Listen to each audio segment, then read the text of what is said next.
Now, ESPN NFL insider Adam Schefter on 𝘾𝙃𝙀𝙀. We do it every Wednesday. And I have a lot of things I want to get into with our buddy Adam. However, I want to start here. And this is why, from time to time, maybe you want to check out our YouTube stream and check out the video component of our show. Are you on vacation, Adam? Like you're in a robe? Are we catching you at a bad time? Like, what's going on, pal? You know what, Gabe? It's Wednesday morning. I'm allowed to be in a robe. I'm not going to Indianapolis till next week. Free to start for a few weeks. I threw on a robe. That's the way it goes. All right. You look. It looks like a comfy robe. Like it looks like it's nice and soft. It is comfy. You know what? I approve. I need to wear a robe more often than I do. I think that goes true for everybody. Like, because I'll tell you this: if I'm at a nice hotel and they're offering the robe. Like the robe, like once I see that robe, it's going on. Like Wouldn't you like to see though? Wouldn't you like to see Adam in a Ric Flair robe walking around the pool? I think that would just be awesome. Just strutting and wooing. Just strutting. Adam, who's going to get franchised? What are some big names around the league, if anybody? Well, I think the big one you're watching is T. Higgins in Cincinnati, and I'm sure Packers fans are wondering if there's any way that they would be able to re-sign or sign a guy like T. Higgins. And I just think that Cincinnati can't afford to let a guy that good, that talented, get out the door.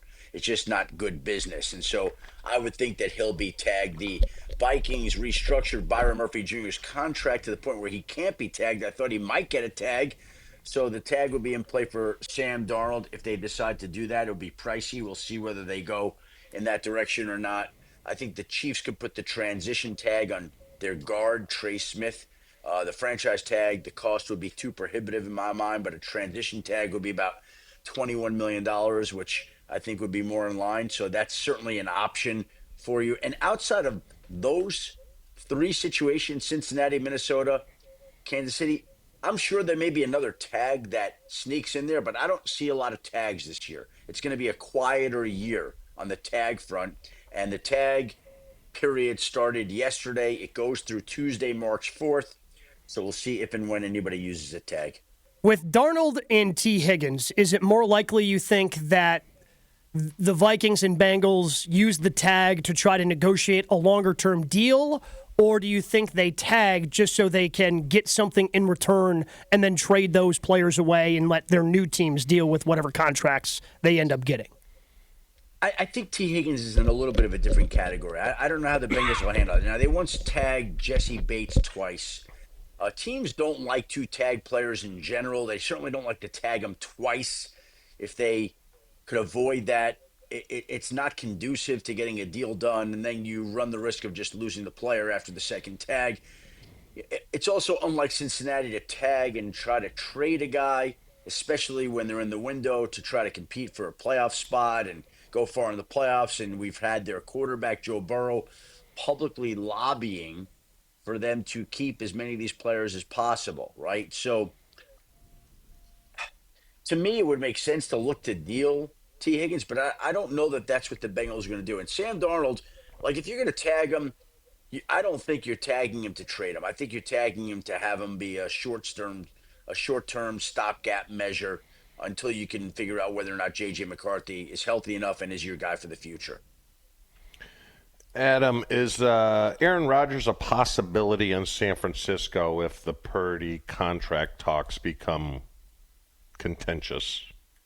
No, I don't see that because No. Purdy's got a year left in his contract anyway, Chewy. So what is he going to do? Like, does Brock Purdy strike you as a guy who's going to hold out on the last year of his rookie deal? Like, I think the 49ers know. Maybe you should. Maybe you should, Schefter. Have you seen prices in San Francisco? They're outrageous. It's, having the seventh-round deal. Listen, I just don't see him taking this combative, confrontational approach to the organization. I don't see it. Now, it doesn't mean it won't happen. But I think they want to re-sign him. And I think the challenge there is just finding the right number. And at some point, I believe they're going to be able to do that, whatever that number is, right? Yeah, $50 million, which would be less than the 60 that Dak makes, but still ahead of a lot of the other quarterbacks. Now, the agent, of course, is a big quarterback deal for him. He's going to want to crush this deal. So he's going to want closer to 60 than 50, I'm sure. So we'll see how it shakes out. But Yeah, I mean, if you're signing Aaron Rodgers, why? Like, you're going to get a deal done with Brock Purdy. He's under contract. So what are you doing? Like, I don't see that right now.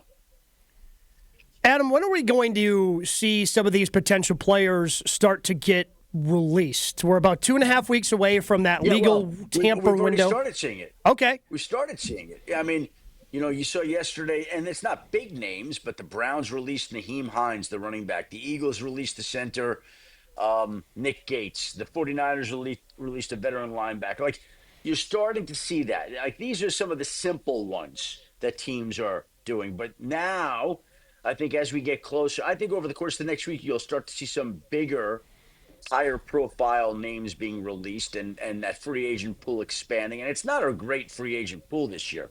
And it's interesting because we're not going to see a lot of tags. It's not a great free agent pool. It's not considered a great draft class. I think what we're seeing here is that teams have gotten wise about re-signing and retaining their own players. They're not letting them get to market. I think that's been pretty wise approach by these teams, and I think that's reflected in the free agent class this year. Now, correct me if I'm wrong, but if, these players, the ones you just named, or, some that the Packers might be interested in, I'll grab a random one. Let's say Davante Adams. If he gets released, the Packers can sign him immediately, right? They don't have to wait for free agency because he doesn't have a contract and he can just sign.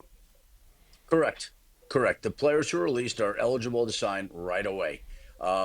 Aaron Rodgers still hasn't been released, but I believe the Jets have granted him permission because they have to designate him a post-June 1 release, and I don't think they can do that to the start of the new league year on March 12th.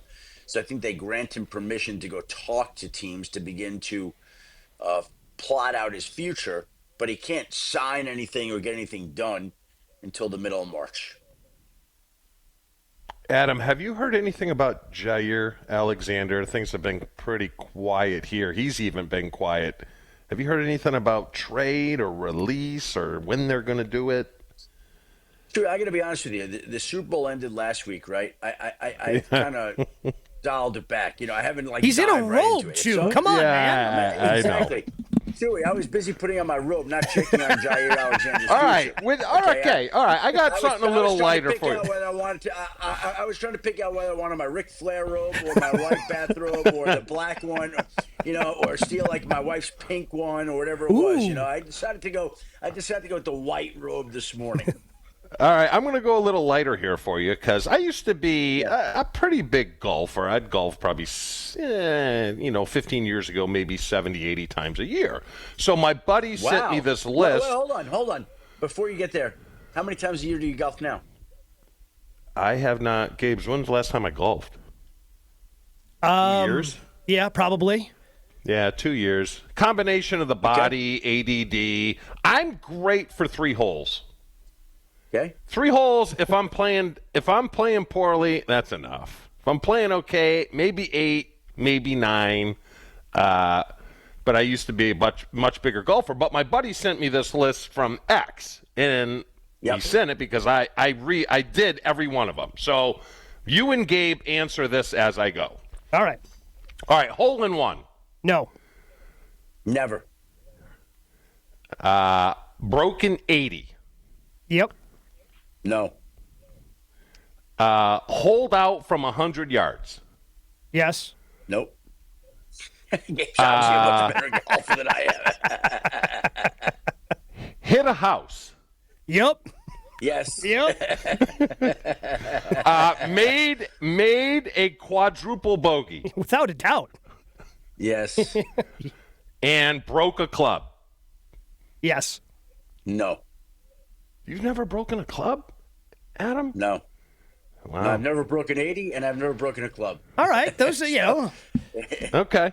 I've done every one. Like, there are a few. You've done every one of them? Yeah. Yep. Where was your hole-in-one, Chewy?